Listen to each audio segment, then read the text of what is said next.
سلام كبرات تختاتلتي يوتيوب شانل سينما سمرن لومون كم وترو زتفرالي سبورتا حبرتات حيزنا لكم قريبنا لنا نمكتتا لكم بخبر نعدم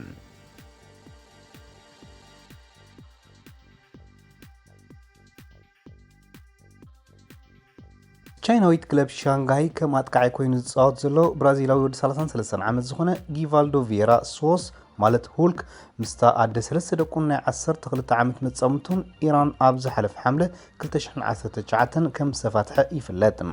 ከምቲ ኣብ ማዕከና ዜና ዝገባሕ ዘሎ እንተኾይኑ ቀንዲ ጠንቂ ፍትሕ ሁልክ ምስ ዘመድ ሰበይቱ ዝኾነት ካሚልያ ብምፍቃሩ ምዃኑ ይንገራሎም።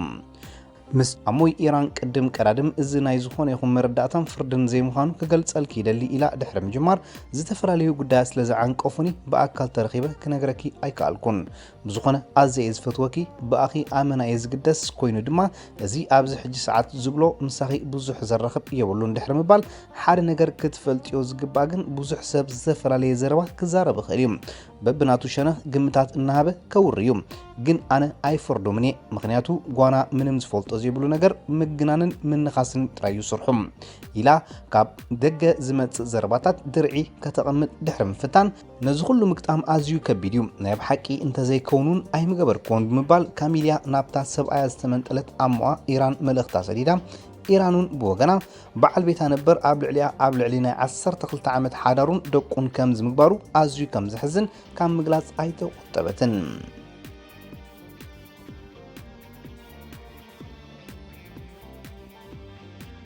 ሜሲ ንስዋረዝ ስኑ ሴርዎም እዚ ጸዋታይ ሓደ ካብቶም ኣዝዮም ሓደገኛታት ኣጥቃዕቲ ክኸውን እንከሎ ማዕረ እውን ሕማቕ ጠባይ ኣለዎም እንታይ እዩ ኣኺ ትብሉ እምበር ምምንጃል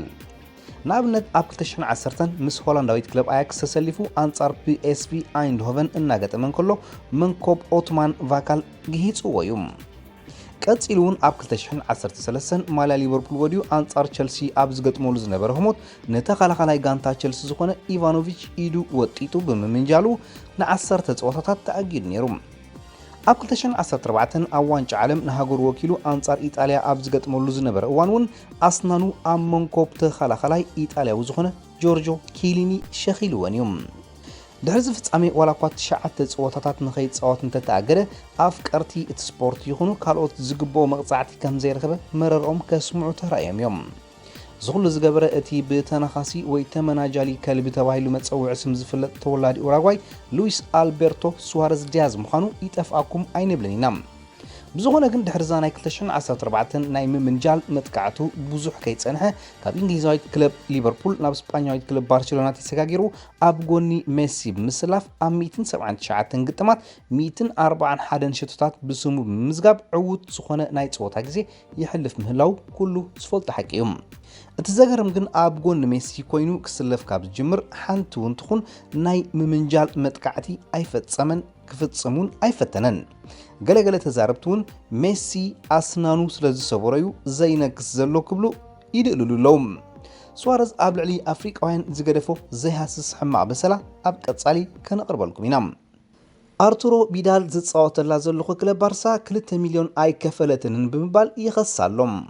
እዚ ብመንገዲ ቺሊያዊ ጠበቆ ገይሩ ክሱ ዘቕረበ ወዲ 32 ዓመት ኣካፋሊ ማእከል ሜዳ ዝኾነ ቪዳል ካብ ባየር ሙኒኽ ናብ ባርሳ ድሕሪ ምስግጋሩ ኣብ ፋልማይ ወቕቲ ዓመተ ጸወታ ዝግቦ ምቑሽሽ ከም ዘይተዋሃበ ዝገልጽ ኣብ ዝሓለፈ ወቕቲ ማልያ ባርሳ ወዲኡ 53 ግዜ ተጻወተ ቪዳል ጋንቱ ዋንጫ ላሊጋ ክትዓትርን ኣብ ሴሚፋይናል ሻምፒዮንስ ሊግ ክትበጽሕን በቃያ ቪዳል ልዕሊ 300 ካብ ግጥማት ባርሳ ብምጽዋቱ 2 ሚልዮን ፓውንድ መቑሽሽ ይግቦ ይክብል ጠበቃ ቪዳል ይረድም እንተኾነ ግን ስፓኒሽ ኒውስ ፔፐር ከም ትብሎ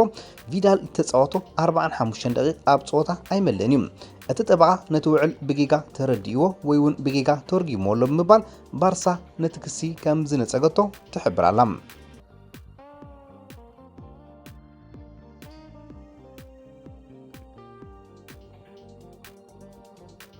ሞሮካዊ ኣጥቃዓይ ዓብድረዛቅ ሐምደላህ ኣብ 2019 ኣብ ዘካየዶ ኩሉ ውድድራት 57 ሸቶ ብምዝጋቡ ዝለዓለ ኣመዝጋቢ ሸቶ እዚ ዓመት እዚኣ ኮይኑ حمدالله ምስ ሱዑዳዊት ዝኾነት ጋንታ አልናስር ዝፃወት ኮይኑ ኣብ ዝሓለፈ ቀዳም ኣንጻር ኣልፋይ ኣብ ዝገጥመሉ ዝነበረ ግዜ 3 ሸቶታት ምዝጋቢው ነቲ ብ54 ሸቶታት ተመዓራሪዎ ዝነበረ ሮበርት ሌዋንዶውስኪ ብ50 ሸቶታት ዝስዕቦ ዝነበረ ሜስን ማሕዲግዎም ከይዱ ሎሚ ብ57 ሸቶታት ናይ 2019 ናይ ዓለም ዝለዓለ ሸቶ ኣመዝጋቢ ምዃነይ ኣዝየ ሕጉስ ይብል ሓምደላህ ስምዒቱ ክገልጽ እዚ ንዓይን ንኻልኦትን ክብሪ እዩ ንጋንታይ ድማ ኣዝየ የመስግና ብፍላይ ተጻዋቲ ንዝገበሩለይ ሓገዝ ኣዝየ የመስግኖም ደገፍቲ ክለብ አልናስር እውን ኣይረሳዕክዎምን ኣዝዮም ክምስገኑ ዝግብኦም እዮም ሕጂ ንዝቕጽል ዓመት ንዝያዳ ዓወት ከማዕድዮ ክብል ይውስኽ ዝወዲ 29 ዓመታት ከዓይ ኣብ ዝሓለፈ ሕዳር ኣብ ኣህጉራዊ ፀወታታት ጫምኡ ከም ዝሰቐለ ዝፍለጥ ኮይኑ ናይ መወዳእታ ኣህጉራዊ ፀወቱ ኣብ ወርሒ ሰነ ኣንጻር ኣብ ምሕዝነታዊ ግጣም ኣፍሪካን ካፕ ኦፍ ኔሽንስ ምስ ጋምቢያ ገጢሙ 1-0 ከም ዝረትዑ ይዝከር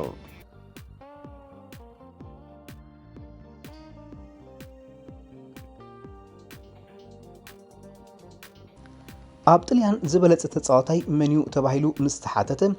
ኣብ ጣልያን ዝበለጸ ተጻዋታይ ከም ትፈልጦ ናይ ዝሊግ ንዝበለጸ ተጻዋታይ ዝውሃብ ሽልማት ኣነ ተዓዊተሉ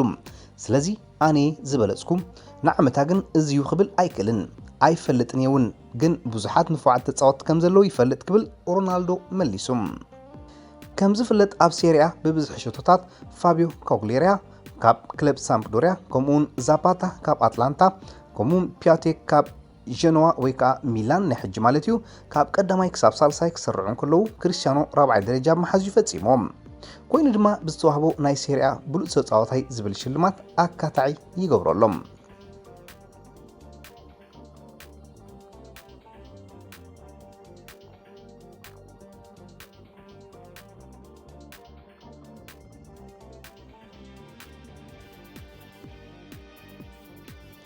እዚ ታሪክ ኣብ 2016 ሉዊስ ቫን ጋል ምስ ተባረረ መተካእቱ ሞሪኖ ዋና ኣሰልጣኒ ጋንታ ኮይኑ ምስ ተቆጽረ እዩ ዝጅምር ኣብ ዓመተ 2016-17 ማርሻል 18 ግዜ በቀዳምነት ክስለፍ ከሎ 7 ግዜ ድማ ተቐይሩ ኣትዩ ኣብ ዝቐጸለ ወቕቲ በቀዳምነት ከይተሰለፈ ድማ 12 ግዜ ጥራዩ ተቐይሩ ኣትዩ ኮይኑ ድማ ማላኒ ዳክሩዝ ሰይቲ ማርሻል ሰብኣያ ኣብ ትሕቲ ሞሪኖ ከም ዝተሳቀያ ትዛረብ ዛ በዓልቲ ቤት አንቶኒዮ ማርሻል ዝኾነት ማላኒ ሞሪኖ ንሰብኣየ የሰልፎ ስለዘይነበረ ንፍቅርና ሕማቅ ጽልዋይ ነይርዎም ምክንያቱ አንቶኒዮ ብዛዕባ ዘጋጥሞ ብዙሕ ኣይዛረብን እዩ ኣብዚ ኩነታት ግን ካባይ ከይተረፈ ነፍሱ ኣግሊል ነይሩ ድሕሪ ምባል ቀጺላ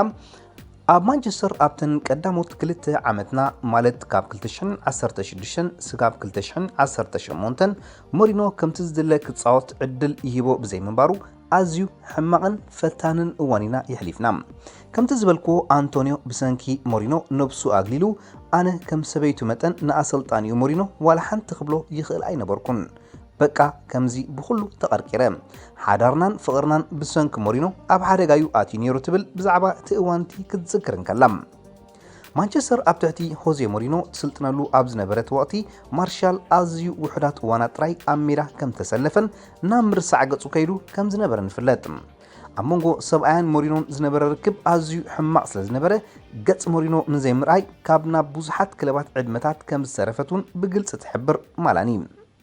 ቀጺላ ነቲ ፖርቱጋላዊ ሞሪኖ ኣብ መራኸቢ ብዙሓን ወፅያ ከይትወቕሶ ሞሪኖ ንሰብኣያ ኣብ ዝገደደ ጸገም ከየትዎ ከም ዝፈርሐት ትዛረብ ኩሉ ሓሊፉ ግን ማርሻል ኣብ ትሕቲ ሾልሻየር ምቁር እዋን ይሕልፍ ከም ዘሎ ይነገረሉ ተቐይሩ ኣትዩ ሾቶ ምስ መዝገበ እንታይ እሞ ክብል በቃ ብታሕጓስ ጭልል ዝብል ክትብል እቲ ሕማቕን ፈታንን እዋን ሓሊፉ ኣብ ዝሕጉስ ግዜ ከም ዘላ ወሲኻ ትነግር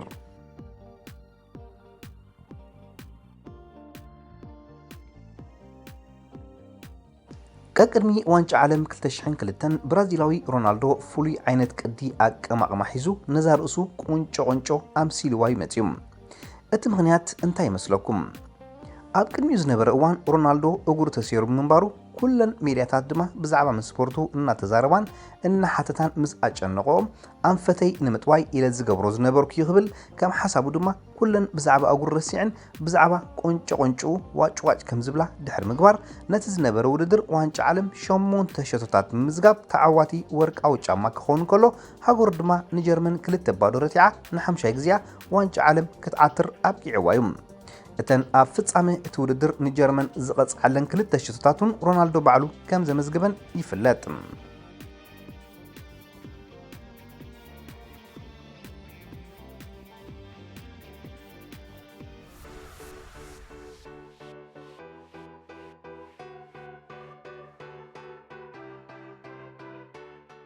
ዝኸበርኩም ተኸታተልቲ ዩቱብ ቻነል ሲነማ ሰመረም ንምክትታልኩም እናመስገና ንሎም መዓልቲ ኣዳሊናልኩም ዝነበርና ስፖርታዊ ትሕዝቶታት ኣብዛዚምና ኣለና። ኣብ ቀጻሊ ብኻልእ ሓበሬታታት ክሳብ ንረኸብ ንኹልና በብዘለናዮ ሰላምን ጥዕናን